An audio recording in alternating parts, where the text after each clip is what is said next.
Well, earlier today, I had the opportunity to sit down with Vivek Ramaswamy. Vivek, of course, friend of the show, ran for president last time around, was part of Doge briefly, and now he's declared his running for the Ohio governorship. We had a chance to sit down together. Here's what it sounded like.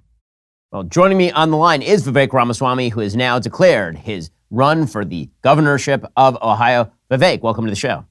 It's good to see you, Ben. So let's talk about why you decided to run for governor of Ohio. There's a lot of things you could have done. You decided that you want to remain in the sort of public service area and you want to run for governor of Ohio. Right now, you are prohibitively ahead of the rest of the field in the polling. You have the endorsement of President Trump, Elon Musk as well. What made you want to do this? Yeah, look, I looked at my impact on the future of the country. I had run for U.S. president. And one of the things I reflected on, Ben, is many of the issues that I discussed even on my presidential campaign have to now be addressed by the states, by strong governors. Then you look at what President Trump is doing in Washington, D.C. I think he's going to be very successful in the next 2 years.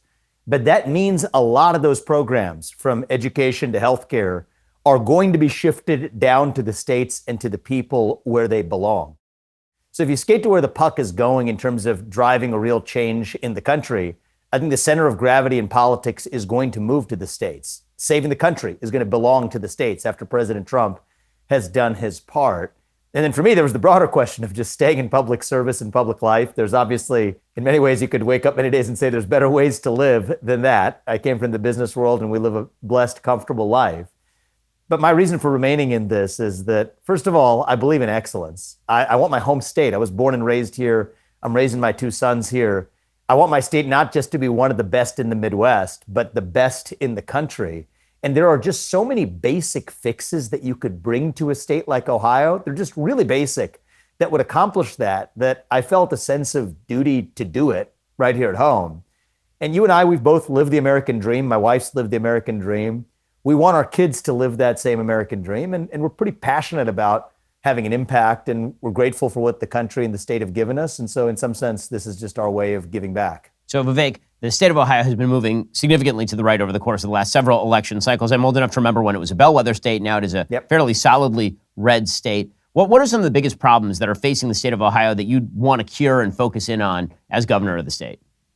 Yeah, so it's not California. It doesn't require a U-turn. But I would say it is a conservative state, you're right, in its electorate. It's time for the state to actually be governed like a conservative state. And there I see room for progress and actually stepping on the gas. Thinking about the basic table stakes on economic policies, you got to be a zero tax state. Find a path to become a zero tax state. There's 8 other states that have done it. There's no reason we can't do it right here in Ohio. Bring down the property tax burden. You know, I think with my own instincts in the long run, I'd love to see that get to zero, but at least bring it down to a reasonable place. Slash and burn the regulatory state. In some ways, I want to see Ohio become a special economic zone for the rest of the country at the heart of the Midwest. For really any entrepreneur, for industrialization, for production, the natural gas timelines for building a new pipeline in the state. We've got great natural resources underneath our ground. Drill, baby, drill belongs in Ohio, and not a lot of people are actually even aware of the natural resources we have. And yet it takes 18 to 36 months to get a new permit when that should be 6 months or less. And so the sum total of that is when you look at other states across the country, Texas and Florida are number 1 and number 2. When it comes to people moving into the state versus out. Ohio's number 38 today. And I see an opportunity over the next 8-10 years for Ohio to find its way actually to number 1 on that list. And that might sound unrealistic today, but if you look at the first industrial revolution, Ohio was the leading state in the country. And I think with the strong governor, I'm motivated. I think we can get there again. I'd say the other distinctive part of my candidacy, and this is really what gets me going, Ben, is not just making sure that we're at the forefront economically, but to be able to do something that no other state has actually done is leading in the crisis of educational achievement in America. That's a 50-state problem right now. Our kids aren't excelling in math and reading and writing. Even if we talk about conservative solutions like school choice, which I'm a strong proponent of, ardently in favor of, we also have to take aim at looking at how we revitalize our public schools on their own terms. And I just, for my part, refuse to stand by and watch idly as China laughs at our gradual decay into oblivion when 75% of 8th graders in this country aren't even proficient in math according to international standards. In fact, there's kids in other countries where English isn't even their first language now, doing better on English proficiency than our own kids here. And just to speak some hard truths, I found that people, frankly, in both political parties, aren't too patient. They don't want to hear this message because it hurts to hear. But if you care about somebody, you tell them the truth. And I think being a true conservative state governed according to conservative principles means targeting that educational achievement deficit. Yes, beat the DEI. Yes, beat the woke. I led the crusade on that, and I believe in all of that. But there's a deeper failure here as well as it relates to just raw educational achievement on math, reading, writing, physical education, civic education. And I think we as conservatives need to step up in directly tackling those deficits. And that's one way where I hope to set the standard for the rest of the country, the Ohio standard, we could call it, for the way the rest of the states, I think, need to catch up as well. We'll get to more on this in just 1 second. First, as social unrest escalates and crime rates climb, securing the safety of our families is now more crucial than ever. Now, I'm about as pro-Second Amendment as it gets, but the thought of using lethal force is not ideal for everybody, which is why you need to check out Byrna. And when it comes to protecting my family, I am ready to spare no expense. But I would also love to be able to defend my family without doing the worst thing a human being might have to do. Introducing the Byrna Ungun, the non-lethal self-defense platform. Lightweight, simple to use. It uses an easy-to-load 5-round magazine. It's powered by an 8-gram CO2 cartridge. Byrna launchers fire a 68 caliber chemical-filled projectile using patented pull-pierce technology, where the CO2 canister is only punctured on the first trigger pull, meaning your launcher is always at the ready. It's capable of incapacitating an attacker for over 30 minutes. It's accurate and effective at over 60 feet. It requires no permits, no background checks. It's interstate travel friendly. With Byrna, you will be prepared to defend. The Byrna is a safer, more sensible alternative that could potentially save lives on both sides, protecting both user and aggressor. Thanks to Byrna for sponsoring this video. And if you haven't yet, go check out last week's episode of Ben After Dark on Daily Wire Plus, brought to you by Byrna. And Vivek, one thing that's distinguished you from a lot of other Republicans is your focus on economic dynamism, on innovation. That's a really important thing for the Republican Party. It's also a really important thing for the Midwest. There's sort of been this model that's been applied by really a lot of sort of blue governors in the Midwest that's regulate and subsidize, regulate and subsidize. You heavily regulate and then you subsidize all of your political friends with taxpayer dollars, and somehow this is supposed to bring jobs back or spur particular friendly industries. And what you're talking about is something different, which is take the shackles off of American industry in places like Ohio, and you will get naturally an incredible level of growth.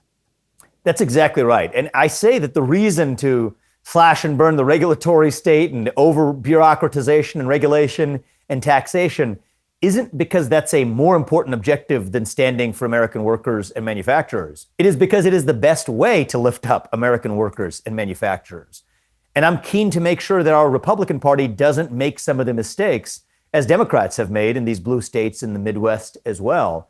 The right answer isn't to foster greater dependence on the government and justify that with a new victimhood culture. The right answer is to find a path to independence from the government. That's actually true compassion. That's not cruelty, that's compassion. Things like work requirements for Medicaid, for welfare. That's even in the long run been good for the people who receive it. It's not good to be dependent on the government permanently in this handout welfare state that leads to depression, anxiety, fentanyl, suicide, opioid usage, as we've seen in so much of this part of the country. And so it's really good for nobody. And, the left has made that mistake for years, and we've been good at calling that out, and we should, and we've won. We won decisively in November. I think for that victory to mean what it should in the long run, I think we in the Republican Party, in the conservative movement, in the pro-American movement, owe it to ourselves to stick to the principles that made America great the first time around. And there I see President Trump doing a great job in Washington, D.C., downsizing that federal government, taking aim at the tax rates, taking aim at the type of things that have held back the American economy.